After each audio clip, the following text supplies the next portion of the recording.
Gold did more than shine in Africa. It moved ideas, languages, and power across deserts and kingdoms. From West African gold fields to North African markets, caravans carried gold north and returned with salt, books, textiles, and new connections. Empires like Ghana, Mali, and Songhai rose around these trade routes, turning wealth into cities, learning, and influence. This is how gold helped shape African trade and the world beyond it. Hi, and welcome to Learning with Power. I'm Scott Powers Houston, and this is episode 39. Yay! One more, and we're at 40. For those who are counting. So in this episode, I'm going to be talking about the discovery of gold in Africa and the impact that had on the world eventually. Now, it wasn't like a gold rush. It wasn't like that. And I'll explain why a little later. But the first thing I want to talk about actually is I in the last episode, I noticed that I said something that might be misinterpreted or misunderstood. So I said, I don't even know if Byzantium was really the name of that city. And what I was talking about was the settlement that was right on the Bosphorus, or the town that was on the Bosphorus, which would eventually become Constantinople. Now the whole area, excuse me, was regarded as, was called Byzantium, the whole region was called Byzantium. But the name of that town, I'm not sure if that was called Byzantium or whatever. And it wasn't really a well-developed place because early people did not need to have big sea-going vessels to trade into the Mediterranean and go up to the Black Sea, up to Crimea, or you know, to fend against people coming from the east. The Romans needed to do that, and so the Romans basically started to develop the area, but mostly as a way to fend off intrusions from the east, and they kind of had a stronghold in Anatolia. So the stronghold was not in the town of Byzantium at the time. It was not necessarily, wasn't as important of a fortification for Rome as it later became for Constantinople and the Byzantine Empire. Okay, so they decided that that was a strategic location, and then they developed the area. And so that's what I meant. And so the etymology of the word actually comes from King Byzas. And he was from an area of Thrace. Now Thrace is like the European, you know, the western part of Turkey today. That area was called Thrace. And so he was a Thracian king. And so that's not really even where Constantinople was built, but that's the origin of the term for the region. All right, so I just wanted to talk about that. So basically, up to now, I've talked about the early histories of every continent, and then I've talked about the actual history, like when history started to begin, of every continent. But I haven't really done Africa too much, and I haven't done Australia. Well, Australia doesn't really show up in the record until James Cook. Captain Cook discovered Australia by accident in 1784, something like that. But before that, the Portuguese were making routes and in that area, and we think that they had discovered Australia too, because there's some maps that are made by the Portuguese of like the Southwest or Southeast Asia that seem to include a little island which would be around where Australia would be. So I think that they did actually accidentally land on Australia and assumed it was a small island that was more or less uninhabited as far as they could see. So they didn't really pursue it much.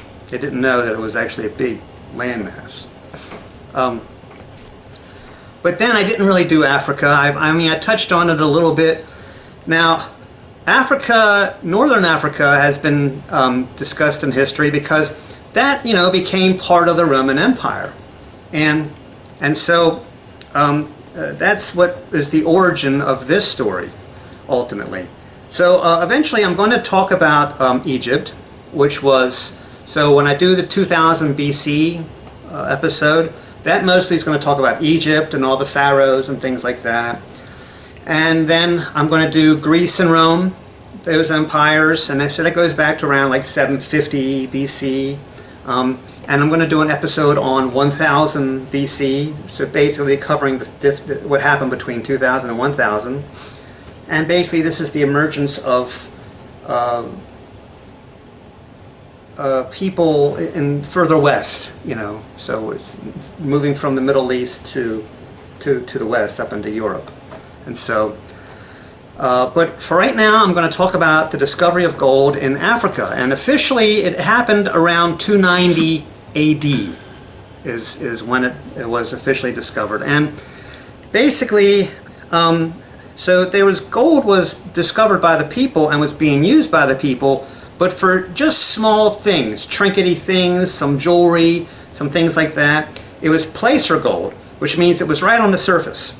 And you could like the gold miners in California in 1849, you know, you could sift in the rivers, you know, with a little sifter, and the gold would come out. You know, you could get the gold that way also in Africa. And basically, where there was two gold fields, and so it's not a mine; they're not digging for it. It's a field of gold, and one was called Bambouk.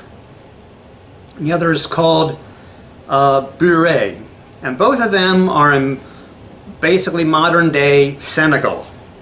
And so that's where the gold was. And so it was discovered around 290 by people called Berbers. Berbers were people that lived along northern Africa, and they did trade with the rest of Africa. And so they were sort of nomadic traders, kind of like gypsies of the day in a way. But they were basically European people who lived in northern Africa. So the origin of this is basically to talk about the empire or the country or the nation of what was called Carthage, or the Carthaginians, or Carthaginians. And ultimately the Punic Wars with Rome, finally culminating in the war with Hannibal. And there's a famous things written about Hannibal and his heroism. But ultimately they were defeated. So there was a pretty strong empire centered in what is today modern day Tunisia. And so because they were connected to Rome, they were also producing they had their own organized society, and they were producing coins and things like that. And so there was a need for gold in Carthage. Yes?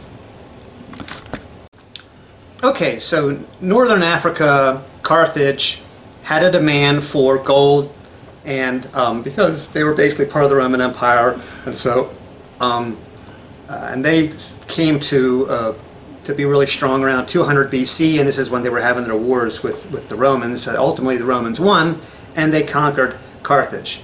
And when that happened, then you really had a lot of demand for gold and things like that. And so when the Berbers came upon this gold that they discovered down in the area of Senegal, they came back and told the Romans about it, and the Romans were like, oh, yeah, all right, that's cool. We need more gold here. But the Romans were not about gold. So they're not like the Spanish conquistadors. They're not like the 49ers in 1849. Their thing was conquest and territory and controlling territories and just trading of everything, not just gold.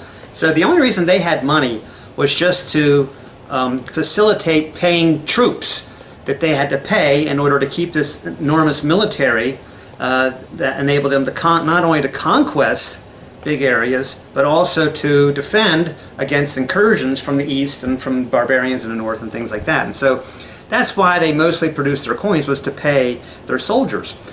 So they were not in search of gold, or they were not in search of money, because there wasn't really any competition to Rome.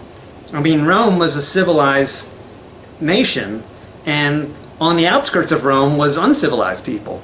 So it wasn't like, you know, Spain wanted to be stronger than France or stronger than England, like that. And so, you know, gold was not necessarily considered money. They used it to make some money at that time, but it wasn't, they were not obsessed with the quest for gold. So when the Berbers told them that, you know, in 290 AD, that, hey, there's some gold pretty easily accessible down in Senegal, down in Africa, the Romans were like, well, that's interesting. And so they started to develop some trade with the Berbers to Rome from the area of Senegal for the gold. Now the Berbers also were responsible for basically expanding the use of camels within northern Africa. Because during the time of the pharaohs, for example, in Egypt, you know, camels really weren't very common. And so, you know, everybody goes to Egypt and they have a picture taken of themselves, I did, on a camel in front of the Great Pyramids. You know, hey, that's the thing to do. And the camels are like, they spit at you, but whatever. Anyway, so I actually, though, during the time that those things were built, the Sphinx and those particular pyramids in Memphis,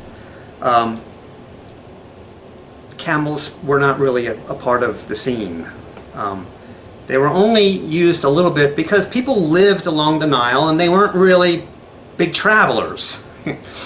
Camels were only used for doing trade with faraway places. And basically they were finding enough within Egypt that they didn't really need to do a tremendous amount of trade. Though they do trade, and there were trade routes. And of course the cities along the trade routes were very kind of wealthy because they were in control of the trade. They were traders, and so they were wealthy. The same thing happened in Africa eventually. Eventually the trade that was established with the area of Senegal by the Berbers with the Roman Empire created a trade route, and so the nations and peoples along this trade route started to become wealthy as they started to gain control of this trade route. Now, it was slow to develop, and so by the time the Roman Empire sort of started to diminish, which is the 5th century in the 400s, there wasn't a huge connection yet.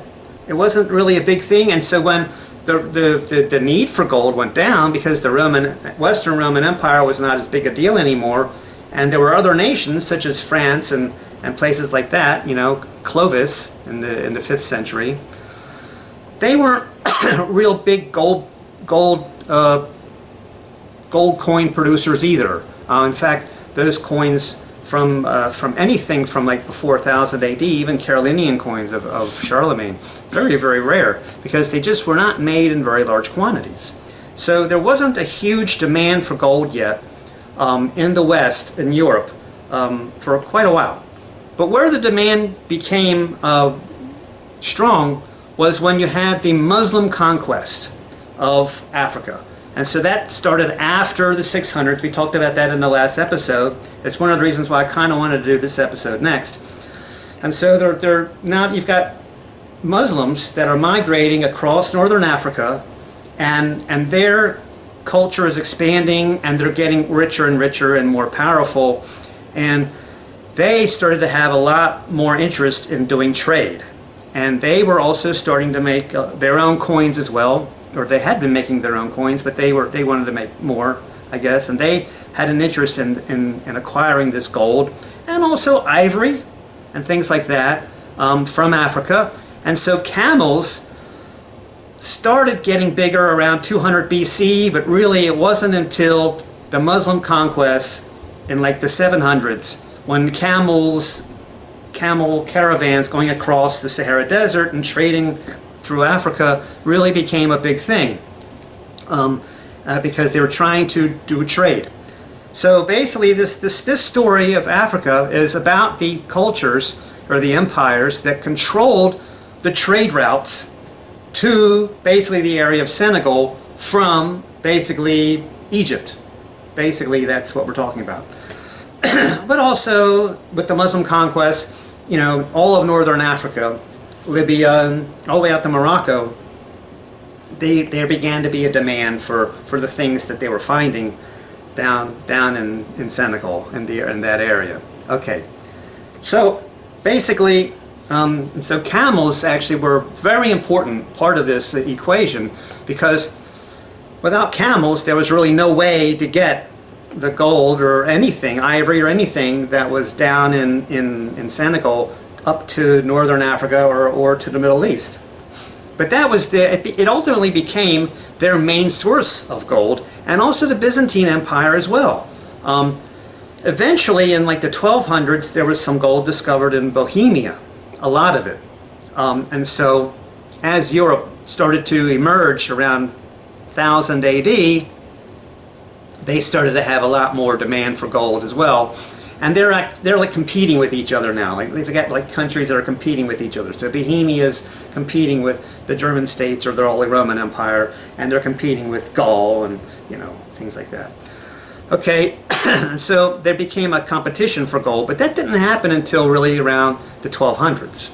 But in the meantime, you have the Muslim culture, which and you have and especially a culture called the excuse me, look at my notes here, called the Almoravids. Almoravids, yes, especially that culture was doing a lot of trade within Africa, and there was a lot of demand with gold, and the Byzantine Empire was getting gold from them as well. All right, so what do I still need to talk about? So we talked about okay, so basically, after this Muslim conquest of northern Africa and of much of like the Levant and much of the Middle East, and going all the way across northern Africa, all the way to Morocco, and then eventually even up into Spain. And in fact, they were headed off and stopped by Charles Martel, called Charles the Hammer, in Spain, in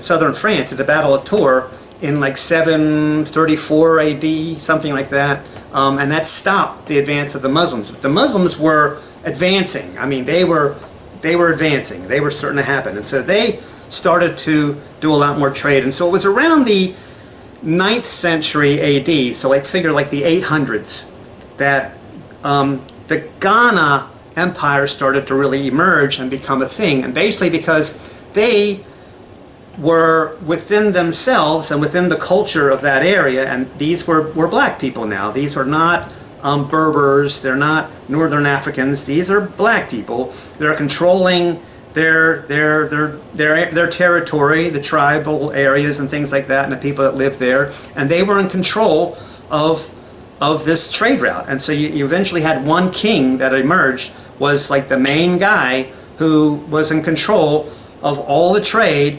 that came ultimately down to Senegal, that went all the way across the Sahara Desert, all the way into northeast Africa.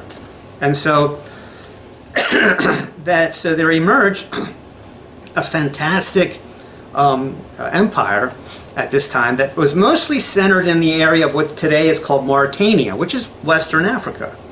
So they were trading up north because that was a little closer, but also they had routes that were going actually to the northeastern part of Africa too.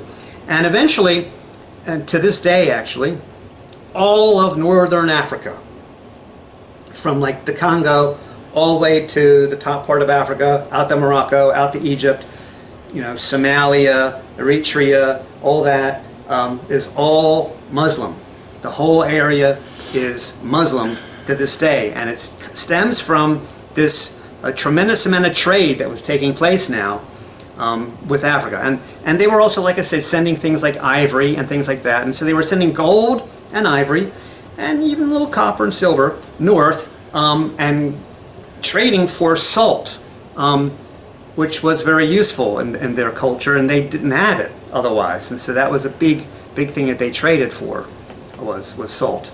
Okay, and so they were trading with Arabs across the Sahara Desert on camels. The legend of the Ghana Empire is that the Ghana Empire, the Ghanaians or whatever, the people that eventually built the empire came from the East. Mainly because I think the local folklore, they wanted to associate themselves with Arabs. And they wanted to imply that they were Arabs. And so they were saying, oh, we came from Ethiopia, that area. And which would make them like Middle Eastern people, not. And so most of this is, again, that's folklore. Most of what we know for sure is from, again, Arab chroniclers, because in these African cultures, again, they don't have language, they don't have, I mean, well, they have a language, but they don't have writing, and they don't have countries, they're not actually making coins themselves, they're not making a lot of, let's say, textiles or anything like that they're trading other than just raw materials.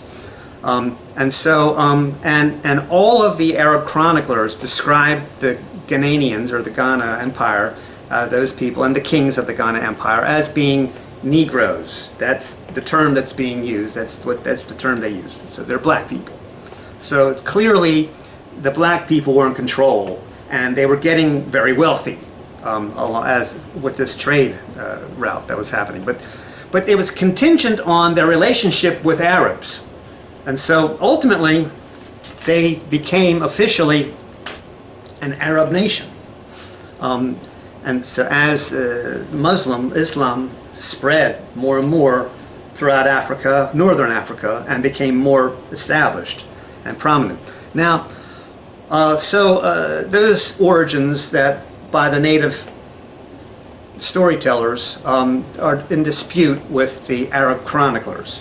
But anyway, but what they do know is that the Ghana Empire originated from what was called the native Soninke, S-O-N-I-N-K-E, the native Soninke people.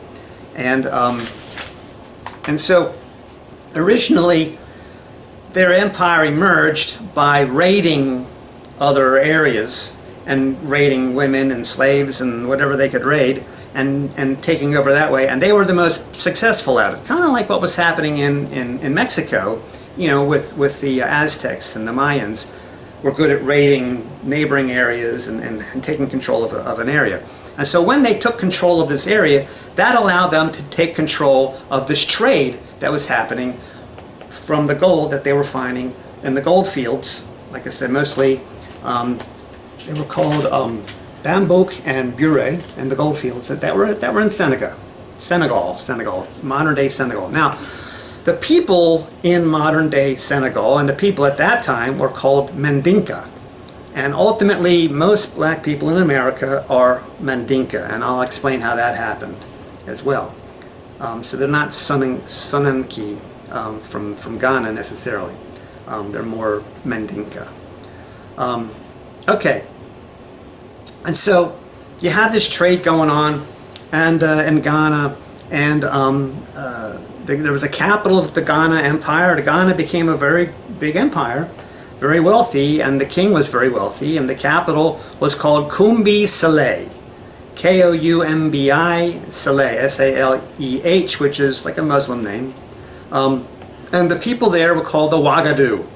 And the legend is that they came from Lake Faguibin on the Niger Bend, and that area is more fertile. So a lot of what affected the early development of this area was weather. So first of all, the Ghana Empire emerged because weather changed in Africa, and for 1,000 years certain areas were not really accessible because they were too dry and deserty, and so then areas became more fertile and had more water, and people were exploring other areas, which is why these raids were happening and things like that.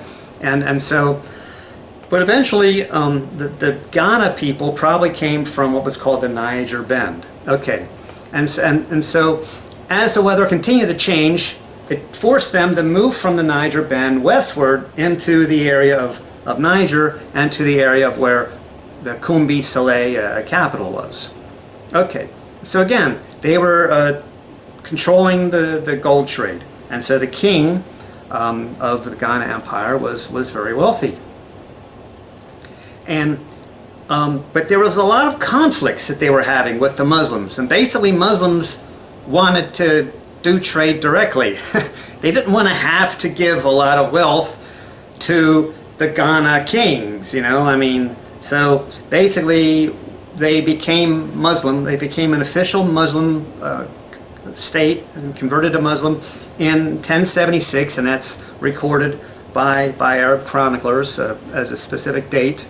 But ultimately they had a lot of conflicts with the Almoravids, which were the Muslims of the time. And so eventually that kind of weakened them for after a while. And then ultimately in the years established as 1235, it's debated how accurate that exact year is, but that's the year that we accept. That they were conquered by what's called the Mali Empire. And the Mali Empire, the founder of the Mali Empire was called Sundiata Keita, Sundiata, and then Keita. And Keita basically meant like king in the area. So Sundiata Keita founded the Mali Empire in basically 1235. And so because the Ghana Empire was having a lot of conflicts with the Almoravids from the Muslims, it weakened them and allowed them to be sort of conquered by some other people. And so eventually, around 1235, the Mali Empire emerged, and they took control of the gold trade, the gold and the ivory and all the other trade. And actually, at this point, by this time, the trade was really rocking. And so, ultimately, so the core area of where the Mali people of the Mali Empire was based is called Kangaba, and it's the core area, and that's in southwestern modern day Mali. That's why it's called the Mali Empire. It wasn't called Mali at the time. And so again, like I said, this is all by Arab chroniclers. We don't know 100% exactly everything, but ultimately it gave rise to a man called Mansa Musa. Mansa Musa. He's also got it like a name of Keita, like Mansa Musa Keita. So like King Mansa Musa. He was ultimately the richest, most powerful king of all of these dynasties. This was the height of the trade with that area, and they were in control of all the trade from that area, and all that they controlled all the trade routes. And he was actually Mansa Musa, who was around between 1280 and 1337, was actually considered to be the richest man in the world. Probably the single richest man in the entire world, because he had just a tremendous amount of gold. And by that time, gold was money. And so by how we measure wealth, at that time, he was considered to be probably the wealthiest man in the world. Okay, so that was the height of the Mali Empire, the height of the trade that was going across northern Africa with the Muslims. But at the same time, though, of course, the Muslims, as I explained last time, were having a lot of conflicts with the Byzantine Empire. And so a lot of the gold was being used by the Byzantine Empire in Constantinople, and a lot of the gold was going to the Arabs and for them to make their own coinage. So originally it was Sasanian, and then it became, I can't remember anymore. But anyway, subsequent Muslim empires still manufactured coinage, and they needed the gold. And then actually they were doing a lot of trade at that point with Europe. And so rather than getting it from northern Africa directly, Europe was getting a lot of their gold from the Middle East and trading with Muslims in the Middle East, or mostly the Byzantine people. And they were getting a lot of the gold from there. And so it was kind of going from Senegal all the way on camel, all the way across the desert, up into Egypt, across into Levant, and up and into the Byzantine Empire, and then into Constantinople, and across from Constantinople, across Thrace and Eastern Europe, into Europe that way. And so it took a long journey, and so it was hard to get it for a while. But for a while, actually, in the 600s to 800s, because of all the gold that they were getting out of Senegal for a while, gold was actually more common in Byzantine Empire and in the Middle East, and then was silver. Silver was starting to become a very rare commodity at that point, as I explained before. Okay, and so as long as that trade and the demand for that existed, then that was all fine. And the Muslims and the Christians, the Byzantines, were in conflict, but they more or less lived in peace until finally Mehmet II decided to just wipe out the Byzantine Empire and control the whole area. Because, the earlier time that Constantinople was conquered was actually by the Fourth Crusade. So they were Europeans that came in and conquered Constantinople. They were other Christians. They weren't Muslims at all. But eventually, 1453, the Muslims conquered the Byzantine Empire. And that cut off trade, including gold, from Africa. But also in the 1200s, as I said before, a lot of gold and silver was discovered in Bohemia. And that became the source of gold and silver for most of Europe, and actually made Europe very strong, stronger than the Middle East. And the Middle East actually started to decline at this time. And so now you've got the Mali Empire is exclusively doing trade with Muslim Arab traders, and the demand for their gold is reduced tremendously around, in the 1400s. And so that was more or less the end of the Mali Empire, because there just wasn't anything to trade anymore that much. The demand went down. But also around this time that happened is that, so you've got Portugal. Portugal becomes a big player in this eventually. So prior to them inventing basically over time what were called carracks, or larger ocean-going sailing vessels that emerged in the early 1400s. And they were the largest ocean-going vessels and the most ocean-capable vessels ever built by that point. And more or less because up to that time, in order for them to get any wealth, it had to travel from it traveled from Senegal through Africa on camels across the Sahara Desert into Egypt, through the Levant, up into the Byzantine Empire, and then traded from the Byzantine Empire across, all the way across Europe, all the way across the Holy Roman Empire and Gaul, and down into the Iberian Peninsula and Spain, and all the way to the end of Spain to get to Portugal. So they had to get everything by land, and so they started to develop, and they started to have a greater need for trade, and by that time, like I said, gold was money. And so they realized that actually the source of this gold is coming from Senegal. And if we build these ocean-going vessels, that's our future, because we're at the end of Europe otherwise. But if we control the waters and the sea, which we're right on the sea, then that will give us, that's our future. And so they started to develop these ocean-going vessels. And the first place that they started to trade with was the area of Senegal. So they bypassed that whole route, and they dealt directly with Senegal themselves. And so that was the final nail in the coffin for the Mali Empire or the Ghana Empire. Now they're dealing directly with people in Senegal. And another thing, and so also what happened is after Ghana lost control of all of the trade routes and lost control more specifically of the gold that was being traded through the Mali Empire, the Ghana Empire basically relied on slave trade, and that became their big thing. And so they were still doing trade with the Muslims, but they didn't have access to the gold anymore, so now they were just trading slaves. And they were sending slaves, to the Middle East even, and to Constantinople or whatever. And so the slave trade was already established by that point by basically the Ghana Empire. And so when the Portuguese went to the Senegal area, not only did they get gold and ivory, but they also got slaves. And they got lots of slaves. And they were being offered slaves, like the Mandinka people, and they were saying, hey, you want any slaves? And we got lots of slaves here. Because they were connected to the Ghana people as well. And it was the Mali people that was controlling the gold route. So they were basically slave traders. And oh yeah, we do happen to have this gold here too.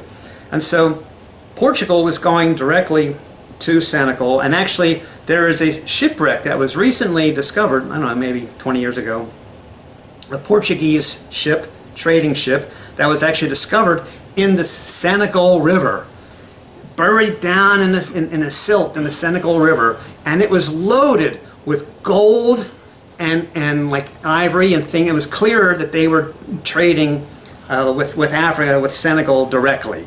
And so eventually Portugal, that eventually got control of what's now Brazil and that area, slaves became a big thing, that was a big commodity for them because of this connection with the Mandinka people in Senegal. And so they were trading a lot of slaves into the Caribbean and a lot of them into what's now Brazil, and of course ultimately in North America. And so most black people today are from this area, and they are descended, they're Mandinka. They are Mandinka Africans, or they came from Mandinka culture, and so that's what happened there. And so that was the end of the Mali Empire, because now we've got Portuguese dealing directly with people in Senegal, and the Portuguese now, because they could actually go to the source and they could actually go to the fields, could control the gold trade themselves. So they didn't need to deal with the Ghana Empire or the King of Ghana or the King of Mali. They could actually control militarily the gold fields themselves. And so that's what they did. And so that's how Portugal emerged, and why ultimately Portugal had a lot to do with where Columbus took off from, because that was the sailing capital of the world at that time, and the trading with Africa. And so, like I said, Columbus had to do his thing, because Portugal was also, like I said before, going around Africa and going across, the Indian Ocean all the way to Southeast Asia. And in fact, in the 1500s, they stumbled upon Australia, not realizing how big of an island that was, much like when the Vikings discovered like Newfoundland. They didn't realize how big that was, and more or less how connected that was to North America. They had no idea. They thought it was a little island. They had no idea that it was this huge place, and that they'd actually discovered the eastern part of another continent. They didn't realize that. And so much in the same way, the Portuguese did not understand that Australia was actually a big continent.